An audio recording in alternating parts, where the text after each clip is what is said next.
Start करते हैं। तो कैसे हैं आप लोग? उम्मीद करता हूँ सब बढ़िया होगा, एकदम मस्त पढ़ाई कर रहे होंगे और अच्छे से आपकी तैयारी चल रही होगी, स्पेशली हमारे साथ। ठीक है, अब आप सभी को पता है कि हम फॉलो कर रहे हैं एक सीरीज जिसका नाम है 80 डे 80 टॉपिक सीरीज।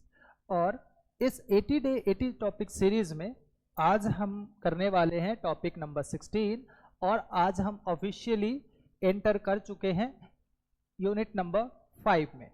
ठीक है, और यूनिट नंबर 5 का एक टॉपिक हमने लास्ट क्लास में कवर किया था, एक्सचेंज रेट। ठीक है, नाउ एक्सचेंज रेट को नेक्स्ट फर्दर एक्सटेंड करते हुए हम एक नया टॉपिक आज स्टार्ट करने वाले हैं जो है ब्रिटेन वुड्स कॉन्फ्रेंस के बारे में जानना। ठीक है, जब भी एक्सचेंज रेट की बात आती है तो हम इसको थोड़ा ध्यान से पढ़ते हैं, ये बहुत ही इंपॉर्टेंट चीज है, ब्रिटेन वुड्स कॉन्फ्रेंस।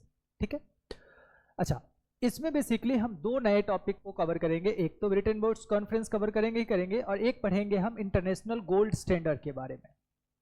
ठीक है, तो पहले इंटरनेशनल गोल्ड स्टैंडर्ड को समझते हैं, क्या था ये।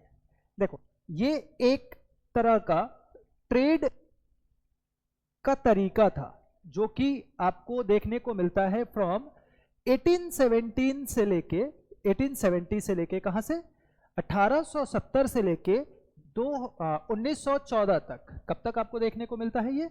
1870 टू 1914, यानी फर्स्ट वर्ल्ड वॉर के शुरू होने तक हमको इंटरनेशनल गोल्ड स्टैंडर्ड देखने को मिलता है। अब ये था क्या? देखो, ये एक ट्रेड करने का तरीका था देशों के बीच में। अब ट्रेड होता कैसे था? ट्रेड बेसिकली क्या होता था कि अगर दो देशों को ट्रेड करना है तो वहाँ के जो ट्रेडर्स, वहाँ के जो कंपनी, वहाँ की जो गवर्नमेंट, वो क्या करती थी, वो पहले इकट्ठा करती थी गोल्ड, यानी अपने देश में आप गोल्ड इकट्ठा करो एंड नाउ उस गोल्ड से क्या करो, ट्रेड करो। अगर मान लो इंडियन है, अच्छा, ब्रिटिशर से पहले आप जाओगे तो ब्रिटिशर से पहले इंडिया के अंदर क्या होता था, ट्रेड होता था। जो यूरोपियन कंट्रीज हैं या फिर जो अफ्रीकन कंट्रीज है, मिडिल ईस्टर्न कंट्रीज हैं, अरेबियन कंट्रीज, वो लोग क्या करते थे, वो गोल्ड लेके आते थे हमारे यहाँ से, मसाला, जेम्स, ज्वेलरीज, ये सब खरीद के लेके जाते थे। ठीक है, और बदले में क्या देते थे? गोल्ड कॉइन्स देते थे, सिल्वर कॉइन्स देते थे। तो एग्जैक्टली यही होता है international gold standard of trade.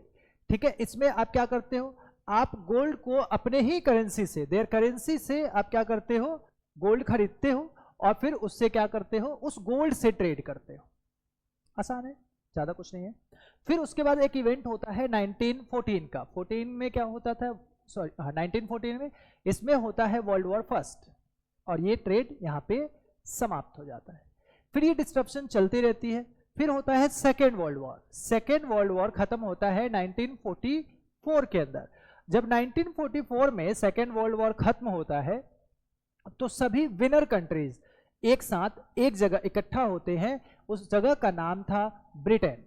ठीक है, ये ब्रिटेन वाला, इंग्लैंड वाला ब्रिटेन नहीं है, ये है यूएसए का ब्रिटेन, जो कि एक जगह है कहां पे, न्यू हेमिस्फीयर के अंदर। ठीक है, न्यू हेमिस्फीयर एक स्टेट है ब्रिटेन यूएसए का, वहां पे ये लोग क्या होते हैं, इकट्ठा होते हैं, अप्रोक्सीमेटली 40 to 45 नेशंस। ठीक है, ये लोग इकट्ठा होते हैं। एक second, just give me a moment.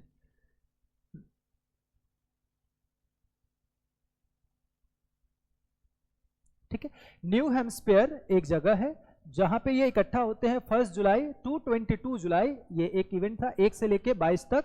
1944 में ब्रिटेन नाम की जगह पे, जो कि ब्रिटेन वुड्स नाम की जगह पे, जो कि कहां पे है, न्यू हेम्स्फीयर इन यूएसए, यहां पे ये लोग इकट्ठा होते हैं, ये कॉन्फ्रेंस होता है।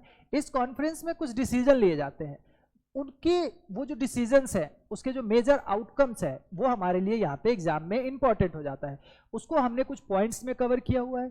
अब ये इसमें डिसीजन क्या होता है, इसमें दो मेजर डिसीजन हमको ध्यान रखना है। एक तो यहाँ पे बर्थ होता है IMF एंड वर्ल्ड बैंक का। ठीक है, जो 1944 का ब्रिटेन वुड्स कॉन्फ्रेंस था, उसमें क्या बनाया जाता है, वर्ल्ड बैंक बनाया जाता है और आपका बनाया जाता है इंटरनेशनल मॉनेटरी फंड।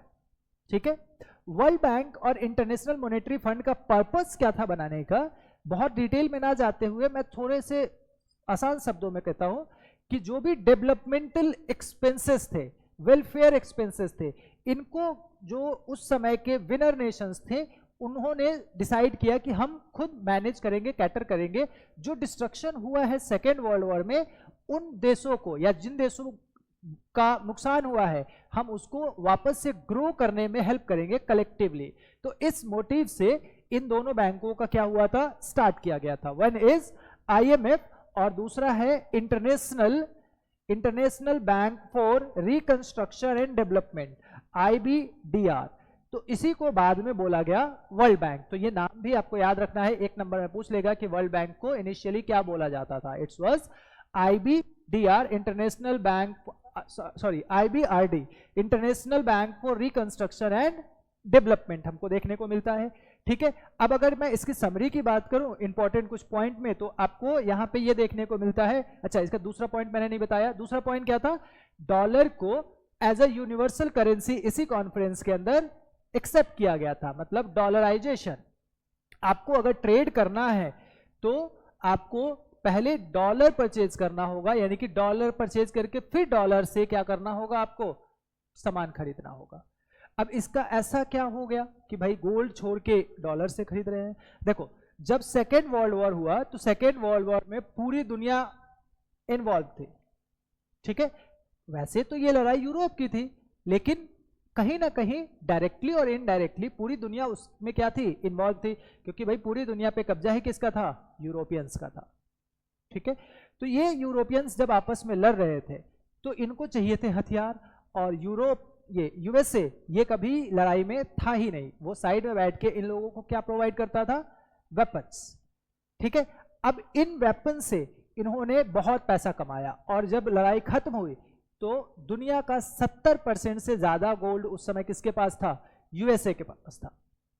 तो एक ही कंट्री के पास अगर उस समय का टोटल गोल्ड रिजर्व का 70% या उससे ज्यादा है, तो आप खुद बताइए गोल्ड से ट्रेड होगी कैसे। तो इस वजह से लोगों ने डॉलर को एज ए यूनिवर्सल करेंसी यहां पे एक्सेप्ट कर लिया। तो दो चीजें देखने को मिलती हैं आपको, एक तो डॉलर का acceptance as a universal currency, और ये रिप्लेस करता है किसको, गोल्ड स्टैंडर्ड को। और वो भी रीजन मैंने बता दिया क्यों करता है, क्योंकि majority of stock of dollar किसके पास था, USA के पास था। ठीक है, यूनिवर्सल करेंसी हो गया। All the currencies were defined in terms of US dollar. जब यूनिवर्सल करेंसी है तो आपको ट्रेड करने के लिए आपको डॉलर में कन्वर्ट करना पड़ेगा। ठीक है, उसके बाद आपको और क्या देखने को मिलता है, birth of international monetary fund and IBRD। ठीक है, तो दो यहां पे मेजर आउटकम या मेजर रिजल्ट या आप जो भी कहें, ठीक है, वो देखने को मिलता है किसका, ब्रिटेन वुड्स कॉन्फ्रेंस का।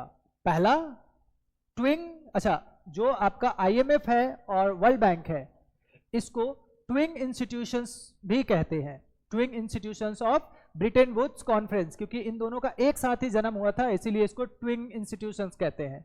ठीक है, और ट्विंग इंस्टीट्यूशन में कौन कौन सा है, IMF है और IBRD, international bank for reconstruction and development, जिसको बाद में हमने क्या कहा, वर्ल्ड बैंक कहा।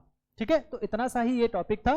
ये टॉपिक यहाँ पे क्या होता है, समाप्त होता है। एक और मेजर टॉपिक इस यूनिट के अंदर हमारे पास बच जाता है, उसको हम अगली क्लास में या कवर करेंगे, या फिर व्हेनेवर, जब भी आपका नेक्स्ट वीडियो आएगा हम उसमें कवर कर लेंगे। फाइन, स्टे ट्यून, ऐसे ही वीडियोस देखते रहें। See you in the next class, bye bye.